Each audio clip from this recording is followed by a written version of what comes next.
네, 안녕하세요. 알아두면 쓸모있는 제도 알쓸제의 진행을 맡은 배우 권호중입니다. 안녕하세요. 백광열 변호사입니다. 이번 주제도 발달장애인이나 이제 장애를 둔 부모님이라면 너무나 관심 있는 분야입니다. 저도 집사람과 같이 많은 고민을 했고요. 점점 저희가 이제 나이가 들수록 더 고민하게 되는 부분이거든요. 이게 바로 그 성년 후견 제도인데요. 어떻습니까? 성년 후견 제도가 뭔지 좀 자세히 좀 설명해 주세요.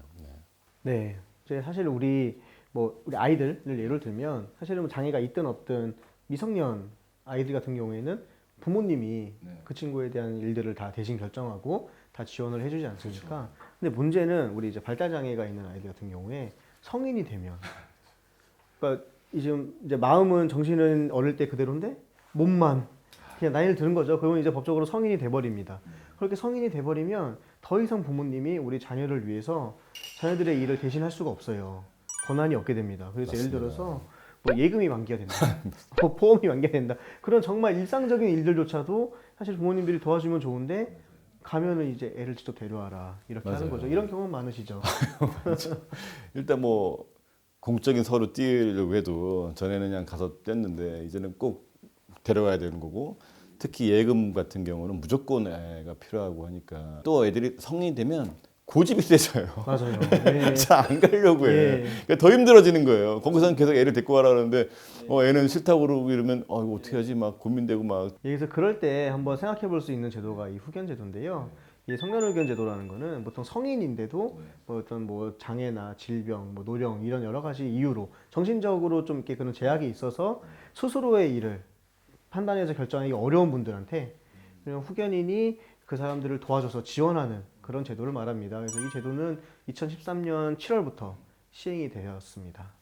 그럼 2013년 전에는 이런 제도가 없었나요? 사실 이 성년의견 제도가 도입되기 전에 이런 이제 발달 장애나 뭐 이제 이런 정신적으로 이렇게 부족한 분들 그런 분들에 대한 제도가 금지산 제도였는데요. 금지산 제도 자체는 사실 이 발달 장애인을 우리 다른 비장애인들하고 똑같이 우리 사회에서 동등한 사람으로 보지를 않았던 제도예요. 근데 이제 우리 사회가 바뀌다 보니까 인권의식도 바뀌고 그러면서 이젠 더 이상 그렇게 돼서는 안 된다. 우리 발달 장애인 분들도 우리 비장애인들하고 사회에서 같이 동등하게 인정받고 동등하게 살아가야 된다. 그런 이념으로 이 새로운 제도에 대한 욕구가 이제 계속 분출되기 시작했고, 그래서 성년의견 제도는 이런 이제 우리의 바뀐 그런 인식을 받아들여서 자기결정권 존중이라는 그 중요하네요. 원칙을 가장 기본 이념으로 담고 있습니다. 그래서 후견인은 옛날 금지산 제도에서는 하면은 후견인이 무조건 모든 걸 다 대신하고 본인은 아무것도 못하는 거였는데 성년의견 제도에서는 후견인은 이분이 스스로 할 수 있도록 최대한 지원을 해주는 게 원칙입니다. 본인이 좀 스스로 할 수 있게끔. 예, 다 쉽게 정보를 알려주고 아마 그런 경우 많으실 거예요. 다 설명하고 근데도 본인이 결정을 못하면 그때 후견인이 마지막 수단으로 대신해 주는 거예요. 그렇게 함으로써 우리 이런 장애가 있는 분들도 주체적으로 사회에서 살아갈 수 있도록 아마 그런 경험이 많으실 것 같아요. 우리 이제 뭐 아이분들도 아이도 계속 이렇게 계속 공부하고 훈련하고 하면서 더 나아지고 수술에 대한 일도 결정하기도 하고 상당 부분 일상생활에 대한 상당 부분은 그렇게 하지 않습니까? 그럼 이제 본인이 이제 자기가 저축을 하겠다, 직접 가겠다라는 게 있어요. 그럼 너무 좋은 거죠. 본인이 직접 은행 가서 적금을 하겠다니까. 불안한 건 뭐냐면 통장을 들고 다녀. 이게 불안한 거예요. 네. 그래 갔다 와 하지만 마음속에는 제가 이렇게 통장 들고 다니다가 맞아요. 나쁜 사람들이 보고 야 통장 보니 이거 보다가 이렇게 잘못 그럴 수 있잖아요. 그러니까 이게 계속 커가면서 자기의 의지대로 행동하는 건 좋은데 또 한편으로는 이게 말 그대로 정상적이지 않은 것들이 있으니까 더 두려운 것도 있어요. 네, 그렇죠.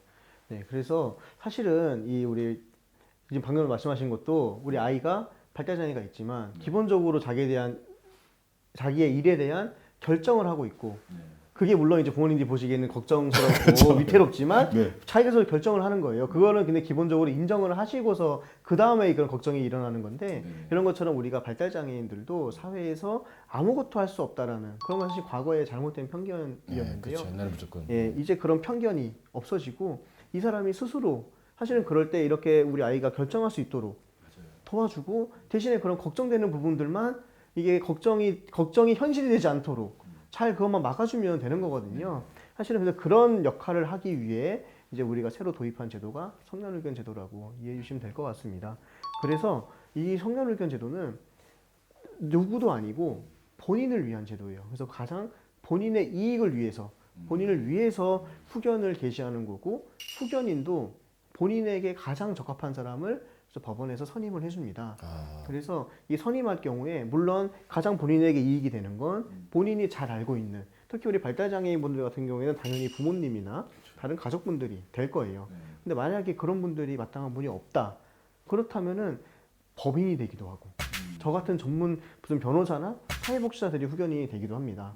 그리고 만약에 필요하다면 후견인을 한 명이 아니고 여러 명을 두기도 합니다. 여러 명까지. 예, 네.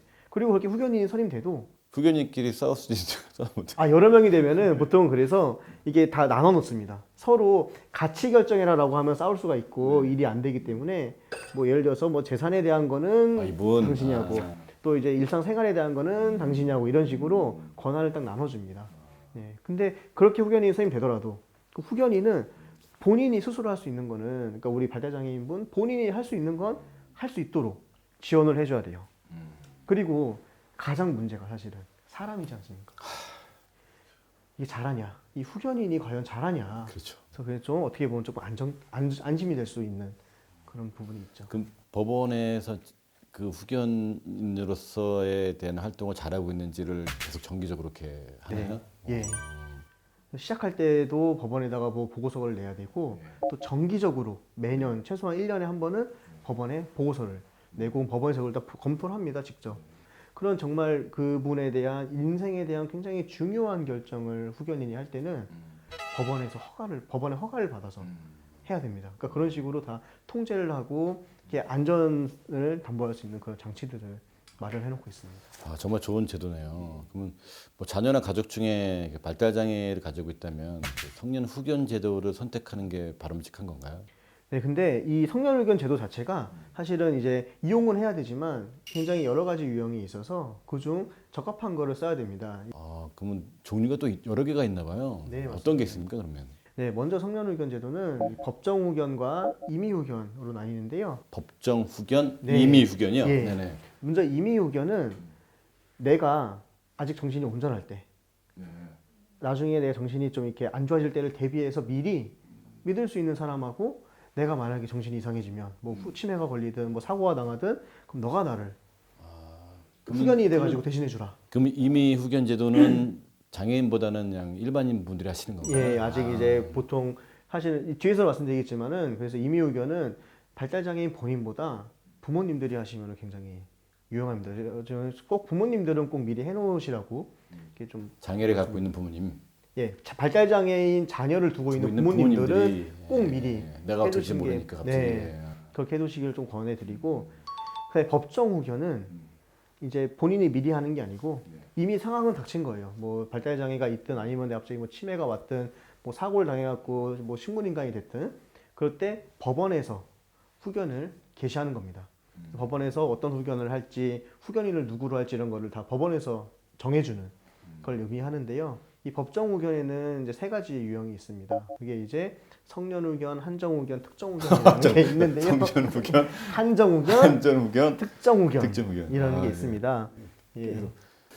그럼 종류대로 한번 설명해 주세요. 네. 네, 먼저 이 하기 전에 아까 이 용어들이 좀 이렇게 어려워가지고 영어만 좀 한번 정리를 해드리면 피후견인이다라는 얘기를 가끔 할 수도 있어요. 피후견인. 예. 이거는 후견을 받는 본인이라고 생각하시면 됩니다. 그러니까 그럼 우리 아이 그러면 아이가 피후견인이 되는 거네요. 예, 네네네. 우리 영상에서는 그냥 발달장애인 본인이라고 생각을 하시면 네네네. 됩니다. 그리고 후견인이라는 거는 네네. 후견인은 이제 법원에서 선임하든 뭐 이렇게 해가지고 이분을 지원하고 어떤 법률적인 것들을 대신 결정해주고 대리해주는 사람을 의미합니다. 예.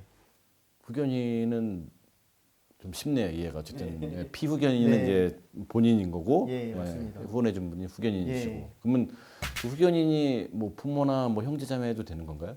예, 물론입니다. 다만 우리 법에서 후견인의 결격 사유, 그러니까 후견인이 될 수 없는 사람들을 정하고 있습니다. 뭐 파산 선고를 받았거나 뭐 무슨 뭐 지금 유죄 판결을 받고 뭐 형기 중에 있는 사람들, 자격정지 이상의 뭐 그런 사람들에 해당하지 않는다면 사실은 누구든 제한은 없습니다. 네.